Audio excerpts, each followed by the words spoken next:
जेव्हा आपलं चॅनल इथे मॉनिटाईज होत असतं तेव्हा आपल्याला अर्निंग स्टार्ट होत असते आणि ही अर्निंग आपल्याला ऍडसन्स थ्रू मिळत असते. म्हणजे आपण त्या गुगल पिनचा खूप मोठ्या प्रमाणावर वाट बघत असतो, वेट करत असतो आणि ते आल्यानंतर आपल्याला अर्निंग स्टार्ट होणार असते. पहिले $100 झाल्यानंतर ही अर्निंग आपल्या अकाउंटमध्ये येत असते आणि मॉनिटाईज झाल्यानंतर खूप साऱ्या चॅनलला हा प्रश्न पडतो की आमचे $10 कम्प्लीट होत नाही आहेत, तर आम्ही $100 कधी कम्प्लीट करणार आणि आमचं पहिलं पेमेंट कधी येणार. खूप सारे असे प्रश्न ज्यावेळेस मी बघितले तेव्हा म्हटलं हा व्हिडिओ बनवणं खूप गरजेचं आहे. खूप चॅनल इथे मॉनिटाईज झालेले आहेत परंतु कुणीही अर्निंग वर बोलत नाही. तर जे कोणी चॅनल आत्ताच ओपन केलेले आहेत, आता जे कोणी काम करत आहात आणि ज्यांचं चॅनल मॉनिटाईज होऊनही त्यांना अर्निंग होत नाही आहे, तर त्या सगळ्यांनी हा व्हिडिओ आवर्जून पाहावा. कारण का या व्हिडिओमध्ये मी सांगणार आहे की आपल्याला जे युट्यूब कडून पैसे मिळतात ते कसे मिळतात. पर 1000 व्ह्यू नुसार हे कॅल्क्युलेशन असतं आणि त्या पर 1000 व्ह्यूज वर आपल्याला कशा प्रकारे अर्निंग होत असते. आता ही अर्निंग आपल्याला वाढवायची आहे तर आपल्याला कशा प्रकारे कंटेंट तयार करावा लागणार आहे. आता त्या कंटेंट मध्ये कशा प्रकारच्या ऍड्स लागल्यानंतर तुम्हाला अर्निंग जास्त होणार आहे. मग त्या प्रकारच्या ऍड्स आपल्या व्हिडिओमध्ये असाव्यात. तर आपला कंटेंट कसा असावा, म्हणजे ऍड्स फ्रेंडली कंटेंट कसा बनवायचा, ह्या सगळ्या गोष्टी अगदीच इंटरलिंक्ड आहेत आणि त्या समजून घेऊन काम करणं इथे खूप गरजेचं असतं. आपल्याला हे कुणीच सांगत नाही आणि त्याच्यामुळे आपण मॉनिटायझेशनच्या नंतर जी अर्निंगची जर्नी असते तिथे कुठेतरी आपलं डिमोटिवेट झाल्यासारखं होतं आणि असं वाटतं की आपण जे काम इथे केलेलं आहे, जे क्वालिटीचे ज्या प्रकारचे व्हिडिओज बनवण्यासाठी आपण जो टाइम इन्व्हेस्ट केलेला आहे त्या इन्व्हेस्टमेंटच्या तुलनेमध्ये आपल्याला जी अर्निंग होत आहे ती कुठेतरी कमी होत आहे. आणि असं जर तुम्हाला वाटू नये असं तुम्हाला वाटत असेल तर हा व्हिडिओ पूर्ण बघा, कारण का खूप छान एक्सप्लेन केलेले आहे. 5 पॉइंट आहेत आणि त्या 5 पॉइंट मध्ये तुम्हाला बघायला मिळणार आहे पर 1000 युट्यूब आपल्याला पर 1000 व्ह्यूजच्या मागे कशा प्रकारच्या कॅटेगरीवर युट्यूब किती पैसे देत असतं, सर्वात जास्त पैसे तुम्हाला कोणत्या कॅटेगरीमधून मिळतात, त्याचप्रमाणे कोणत्या प्रकारच्या ऍड लागल्यानंतर तुमच्या चॅनलवर अर्निंग वाढते, त्यासाठी तुम्हाला कंटेंट कसं बनवायचं आहे.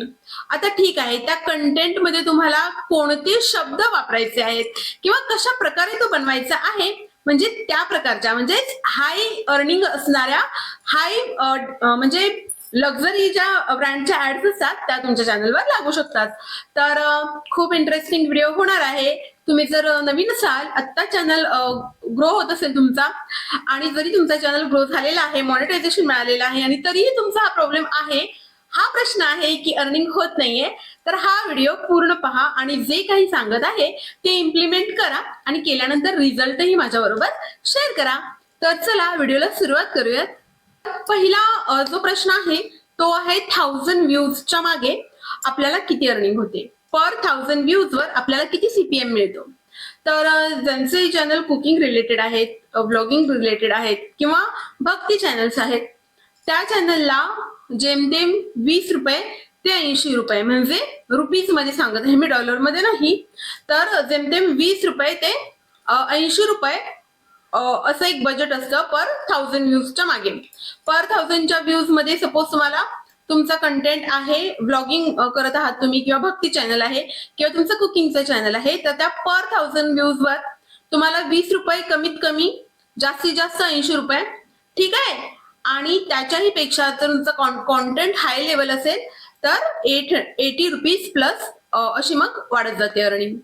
आता जर तुम्ही दुसरे निश घेतले जे हाय क्वालिटी असतात, म्हणजे फायनान्स असेल, मार्केटिंग, बिझनेस अँड मार्केटिंग असेल, टेक चॅनल्स असतील किंवा तुम्ही गॅझेटचे रिव्ह्यू देत आहात, तुमचं इन्फॉर्मेटिव्ह चॅनल असेल, म्हणजे तुम्ही एज्युकेशनल रिलेटेड इन्फॉर्मेशन देत आहात, एज्युकेट करत आहात लोकांना, तर अशा चॅनलवर तुम्हाला अर्निंग थोडीशी जास्त आहे. म्हणजे सगळ्यात जास्त हाय अर्निंग आहे ती तुम्हाला फायनान्स कॅटेगरीमध्ये आहे आणि असे जे चॅनल्स असतात त्यांना 150 रुपीज ते 500 रुपीज प्लस अर्निंग तुमच्या पर 1000 व्ह्यूजच्या मागे होत असते.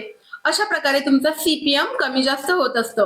आता तुम्ही ज्यावेळेस चॅनल ओपन करता त्यावेळेस तुम्हाला ह्या गोष्टींची जराही माहिती नसते की कशा प्रकारे अर्निंग होत असते. आपल्याला काय माहिती आहे, फक्त ब्लॉगिंग केल्यानंतर पैसे मिळतात. तर तुम्ही ज्या ठिकाणी म्हणजे तुमची प्लेस व्हॅल्यू वाढवा तरच तुमची मार्केट व्हॅल्यू वाढणार आहे. वाढणार आहे. अदरवाईज तुम्ही कितीही जास्त छान काम केलं पण ती जागा चुकीची असेल तर तुमची अर्निंग डेफिनेटली कमी होणार आहे. पर थाउजंड ची अर्निंग होत असते तर त्याचे फॅक्टर्स कोणकोणते असतात ते सांगते. तर एक तर तुमचा व्हिडिओ कोणत्या कंटेंट मध्ये बनवलेला आहे, त्याच्यानंतर तो कोणत्या कंट्रीमधून पाहिला जात आहे, कोणत्या कंट्रीला तो लँग्वेज कोणती सुटेबल आहे, त्या लँग्वेज मधून ते लोक बघत आहेत. US मधून बघत असणार तर ऑब्व्हियसली तुमच्या व्हिडिओला जास्त CPM मिळणार आहे. नंतर तुमच्या व्हिडिओची लांबी कशी आहे, तुम्ही 8 मिनिटाच्या वर व्हिडिओ बनवत आहात तर त्याप्रमाणे तुमची जास्त अर्निंग होणार आहे. त्याचप्रमाणे तुमच्या ऍडवर तुमच्या व्हिडिओवर कोणत्या ऍड लागत आहेत, स्किपेबल ऍड लागत आहेत की नॉन स्किपेबल ऍड लागत आहेत. आणि सगळ्यात महत्वाचं मी नेहमी सांगत असते, युट्यूबला काय आवडतं, तर आता हा डायलॉग तुमचा बाहेर व्हायलाच हवा. जर तुम्ही माझे व्हिडिओज पाहता तर युट्यूबला सगळ्यात जास्त आवडतं वॉच टाइम म्हणजेच ऑडियन्स रिटेन्शन. आणि जेव्हा तुमच्या ऑडियन्सचं रिटेन्शन मोठ्या प्रमाणात तुमच्या व्हिडिओमध्ये आहे आणि तुम्हाला जास्त वॉच टाइम मिळत आहे, दॅट मीन्स तुमचा व्हिडिओ पूर्ण पाहिला जात आहे आणि अशा व्हिडिओवर तुम्हाला युट्यूब जास्त ऍड्स येतं आणि अर्निंग ही अशा व्हिडिओज मधून खूप जास्त असते. तर हे जे फॅक्टर्स आहेत ते थोडेसे व्हिडिओ बनवत असताना तुम्ही जरा लक्षात ठेवा. आता दुसरा जो पॉइंट आहे ते कोणत्या निश मध्ये तुम्हाला सगळ्यात जास्त अर्निंग होणार आहे. तर अशा काही निश मी तुम्हाला देत आहे, 6 निश मी तुम्हाला सांगत आहे. त्या 6 निश वर पैकी एखादी जरी तुम्ही कॅटेगरी निवडली आणि तिच्यावर काम केलं तर तुम्हाला सुपर डुपर अर्निंग होणार आहे. तुम्ही म्हणू शकता की तुम्हाला स्काय हाय अर्निंग मिळू शकते. तर त्या अर्निंग मध्ये सगळ्यात पहिली कॅटेगरी आहे, त्या कॅटेगरीज मध्ये फर्स्ट कॅटेगरी येते ती आहे फायनान्स कॅटेगरी. ओके, तर फायनान्स कॅटेगरीमध्ये तुम्ही काय काय कोणत्या कोणत्या विषयावर बोलू शकता, तर तुम्ही फायनान्स बजेट प्लॅनिंग वर बोलू शकता, तुम्ही छोटे छोटे फायनान्शियल इन्व्हेस्टमेंट बद्दल बोलू शकता, इन्शुरन्स वर बोलू शकता, शेअर मार्केट ट्रेडिंग वर बोलू शकता, म्युच्युअल फंड वर बोलू शकता आणि फायनान्स रिलेटेड कोणते ऍप्स असतील, क्रेडिट कार्ड वगैरे अशा टॉपिकवर जर बोललात तर तुम्हाला अगदी 500 व्ह्यूला देखील $1 आरामात मिळून जातो. ठीक आहे. दुसरी कॅटेगरी आहे तुमची एज्युकेशन कॅटेगरी, तुम्ही जर लोकांना एज्युकेट करत आहात. तिसरी कॅटेगरी आहे तुमची टेक कॅटेगरी, जो आपला चॅनल आहे, टेक्निकल गायडन्स तुम्ही करत आहात कोणत्या तरी एका पर्टिक्युलर गोष्टीला घेऊन किंवा तुम्ही गॅजेट रिव्ह्यू करत आहात. फोर्थ कॅटेगरी आहे business and marketing. Fifth category आहे तुमची रिअल इस्टेट आणि 6th कॅटेगरी आहे तुमची फिटनेस आणि वेलनेस. या 6 कॅटेगरीज आहेत ज्याच्यावर तुम्ही खूप जास्त प्रमाणावर अर्निंग करू शकता. तर तुम्ही जर इंटरेस्टिंग असाल, तुम्हाला जर नॉलेज असेल या कॅटेगरी मधलं, तर तुम्ही या कॅटेगरीमध्ये काम करा. आता तुम्ही म्हणाल की आम्हाला जर ह्याच्यातलं नॉलेजच नाही आहे तर आम्ही काय करायला हवं, कारण का आम्ही हाऊसवाईफ आहोत आणि खूप हाऊसवाईफला थोडंसं हे डिफिकल्ट जातं जाणून घेऊन व्हिडिओज बनवणं. तर मी तुम्हालाही सांगते, तुमचं जर डेली ब्लॉगिंग आहे, कुकिंग चॅनल आहे किंवा भक्ती चॅनल आहे, तर तुम्ही कशा प्रकारे ह्या निशचा पार्ट एक तुमच्या व्हिडिओमध्ये घेऊन अर्निंग जास्त करू शकता. तुम्हालाही सांगणार आहे की तुम्ही कशा प्रकारे कंटेंट बनवायचा जेणेकरून तुम्हालाही थोडा अर्निंग जास्त होईल. ऍड्स मधून पैसे जास्त कसे मिळतात हा आपला तिसरा प्रश्न होता. तर ऍड्स कोणत्या व्हिडिओला लागतात ते सांगते अगोदर तुम्हाला. तुमच्या व्हिडिओत एखादी पॉलिसी असेल किंवा ऑल कॅटेगरीतले व्ह्युअर्स हे बघू शकतात, म्हणजेच फॅमिली एकत्र येऊन मिळून बघते तुमचा व्हिडिओ, तर अशा व्हिडिओवर ऍड्स खूप जास्त प्रमाणावर लावले जातात. कारण का ते प्रत्येक एज जनरेशन बघत असतं, लहानांपासून मोठ्यांपर्यंत. तर ऍड फ्रेंडली कंटेंट तुम्ही बनवण्याचा प्रयत्न केलात तर तुमच्या चॅनलवर जास्त ऍड युट्यूब देत असतं. कोणतीही पॉलिसी तुम्ही ब्रेक करत असाल किंवा रियूज कंटेंट असेल, म्हणजे खूप जास्त व्हायरल झालेले कंटेंट आणि ते कंटेंट खूप लोकांनी बघितलेले असतात. व्हायरल जाणं म्हणजे काय, तर आपला सपोज महाराष्ट्र घ्या तुम्ही फॉर एक्झाम्पल. महाराष्ट्रामध्ये मध्ये अल्युमिनियमचे डबे घासण्याचा डबा खूप व्हायरल गेलेला, तो व्हिडिओ खूप व्हायरल गेलेला. तर ऑलमोस्ट सगळ्या लेडीजने तो पाहिलेला आहे. आता तुम्ही रिपीटेडली जर तोच कंटेंट बनवत आहात तर कुणी बघणार नाही, तुमचं रिटेन्शन ड्रॉप होतं तिथे आणि युट्यूब तुम्हाला तिथे ऍड द्यायला मागत नाही. तर अशा व्हिडिओजवर ऍड कमी लागतात. आत्ताच लक्षात घ्या. तुम्ही म्हणता आमचा व्हायरल गेलेला व्हिडिओ आहे, व्हिडिओजवर व्ह्यूज खूप जास्त येतात आहेत, पण युट्यूब खूप हुशार आहे, तुम्हाला सांगितलेलं आहे मी अगोदर. तर रियूज कंटेंट टाईप तुम्ही जरी दुसऱ्यांचा कॉपी नाही केला, स्वतःच्या लँग्वेजमध्ये बनवलेला आहे तो, ओन वर्ड्स मध्ये, ओन व्हॉइस मध्ये, परंतु ती कन्सेप्ट कोणाची तरी आहे आणि ती व्हायरल गेलेली आहे आणि त्याच्यावर तुम्हाला ऍड्स खूप कमी लागणार आहेत. त्याचप्रमाणे रिटेन्शन जास्त पाहिजे तुमच्या व्हिडिओमध्ये. व्हिडिओ इंटरेस्टिंग पाहिजे, लोकांना व्हॅल्यू देणारा हवा आहे, जेणेकरून व्हिडिओ पूर्ण पाहिला जाईल. ठीक, म्हणजेच काय तर युट्यूबला वॉच टाइम फार जास्त आवडतो. मग एखाद्याला 10,000 व्ह्यूज असू देत, परंतु तुम्हाला जर 2 किंवा 3,000 व्ह्यूज आहेत, पण तुमचा वॉच टाइम 10,000 व्ह्यू घेणाऱ्या व्यक्तीपेक्षा जास्त आहे, दॅट मीन्स तुमचा व्हिडिओ पूर्ण पाहिला जात आहे आणि त्यांच्या व्हिडिओवर फक्त क्लिक येत आहेत, असाही डिफरन्स असतो. तर जेव्हा तुमचा व्हिडिओ पूर्ण पाहत आहेत लोक आणि तुम्हाला वॉच टाइम जास्त आहे, व्ह्यूज पेक्षा वॉच टाइम, त्याच्याकडे लक्ष द्या. तर अशा प्रकारे तुम्हाला जास्तीत जास्त प्रमाणात ऍड्स मिळू शकतात. जास्त ऍड्स मिळाले तर तुम्हाला माहितीच आहे की आपली अर्निंग ही त्याच प्रमाणात जास्त होत असते. आता ऍड्स तर आपल्याला भरपूर मिळालेले आहेत, पण चौथा पॉइंट आपला असा आहे की कोणत्या प्रकारच्या ऍड मिळायला हव्या आहेत. तर आपला सीपीएम वाढत असतो. किचन मधले काही मसाले असतील किंवा अशा प्रकारच्या काही ऍड्स असतात, इन्स्टंट एखादी गोष्ट बनवायची आहे तर अशा प्रकारच्या ज्या ऍड्स असतात त्याला खूप कमी सीपीएम मिळत असतो आपल्याला. आणि लक्झरी जे ब्रँड्स वगैरे असतात किंवा फायनान्शियल जे प्रोडक्ट्स असतात, ठीक आहे, म्हणजे क्रेडिट कार्ड वगैरे अशा प्रकारचे, इन्शुरन्स, अशा प्रकारच्या ऍड जर तुमच्या व्हिडिओवर येत असतील तर त्या प्रकारच्या ऍडला खूप जास्त प्रमाणावर अर्निंग असते. त्याचप्रमाणे स्किपेबल आणि नॉन स्किपेबल ज्या ऍड तुमच्या कंटेंटवर लागतात. आता तुमचं कंटेंट खूप छान आहे, मला पाहण्यासाठी इंटरेस्ट आहे आणि तो मी पूर्ण पाहणार आहे, मी थांबलेले आहे, तर तिथे मला नॉन स्किपेबल ऍड लागतात. नॉन स्किपेबल ऍड मला पूर्ण पाहावी लागते, ती स्किपच करता येत नाही. आणि त्यावेळेस जर मला इंटरेस्ट आला आणि मी त्या ऍडवर क्लिक करून ती ऍडही पाहिली तर त्या ऍडचे तुम्हाला खूप जास्त पैसे मिळतात. ठीक आहे, तर ज्याही क्रिएटरच्या अकाउंटवर नॉन स्किपेबल ऍड आहेत तर त्यांना खूप जास्त अर्निंग होते. आता मग स्किपेबल ऍडवर अर्निंग होत नाही का, तर असं काही नाही आहे. स्किपेबल ऍडवर देखील अर्निंग होते, परंतु थोड्याफार कमी जास्त प्रमाणात पैसे मिळत असतात. त्याचप्रमाणे दुसरा एक फॅक्टर आहे, ज्या हाय बजेट ऍड असतात तर त्या कोणत्या प्रकारच्या असतात, तर ज्या सॉफ्टवेअरच्या ऍड असतात, इन्शुरन्सच्या ऍड असतात, क्रेडिट कार्डच्या ऍड्स असतात, अशा ज्या ऍड्स असतात त्या हाय बजेट असतात आणि त्यातून तुम्हाला जास्त मोठ्या प्रमाणावर अर्निंग होत असते.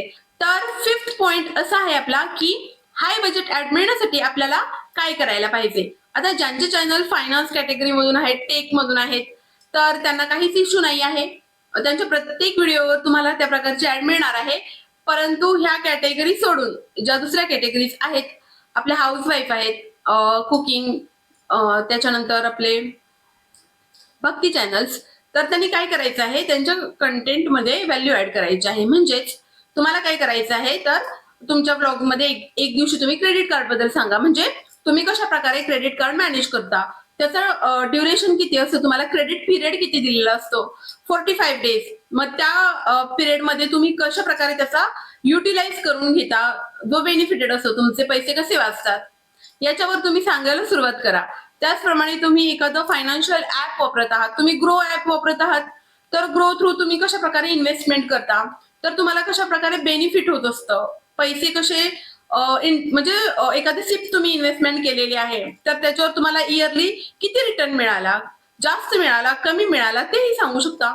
असं काही नाही आहे की तुम्ही जास्त चांगलं सांगायचं आहे, तुमचा रिअल एक्सपिरियन्स शेअर करा.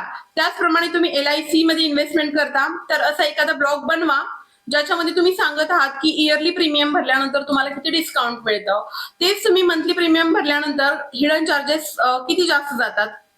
तर ह्या गोष्टी तुम्ही सांगायला सुरुवात करा. तुम्ही एखादं फायनान्स ऍप यूज करत आहात तर लोकांना अवेअर करा की त्या ऍपमुळे तुम्हाला किती फायदा झाला, किती तोटा झाला, तो लोकांनी ते ऍप घ्यावं की नाही घ्यावं.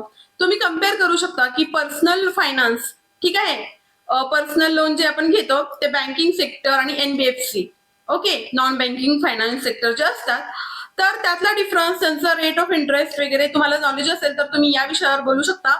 आणि काहीच नाही तर तुम्ही होम फायनान्स बजेट जे प्रत्येक लेडीज हँडल करत असते, तुम्हाला सगळ्यांनाच माहिती आहे, भाजी कशी घ्यायची, ते कसा खर्च वाचवायचा, दुधामध्ये कसा खर्च वाचवायचा, म्हणजे दुधापासून तुम्ही तर जर दही बनवता, तुम्ही जर तूप बनवता तर त्याच्यामध्ये तुम्ही तूप विकून किती पैसे मिळवू शकता, किंवा या गोष्टी सेव्ह कसं करू शकता, तुपाचे पैसे वाचवू शकता तुम्ही. बजेट ऍड करा, त्याच्यावर बोलायला सुरुवात करा तुमच्या ब्लॉग्स मध्ये. तिथे तुम्हाला या कॅटेगरीपेक्षा थोडेसे कमीच मिळतील, पण तुमच्या कॅटेगरीपेक्षा थोडेसे जास्त मिळतील, म्हणजे बेनिफिट आहे. तर अजून खूप जास्त गोष्टी आहेत तुमच्या बरोबर मला शेअर करायच्या आहेत, पण तुम्ही व्हिडिओ पूर्ण पहा. मला तुमचे रिप्लाय देत जा कमेंट मधून, म्हणजे मला कळत जाईल की तुम्ही व्हिडिओ पाहतायत, तरच मी हा व्हॅल्युएबल कंटेंट तुमच्या बरोबर शेअर करू शकते. तर ठीक आहे, व्हिडिओ कसा वाटला? व्हिडिओ आवडला असेल तर व्हिडिओला लाईक करा, इतर मित्रमैत्रिणींबरोबर शेअर करा.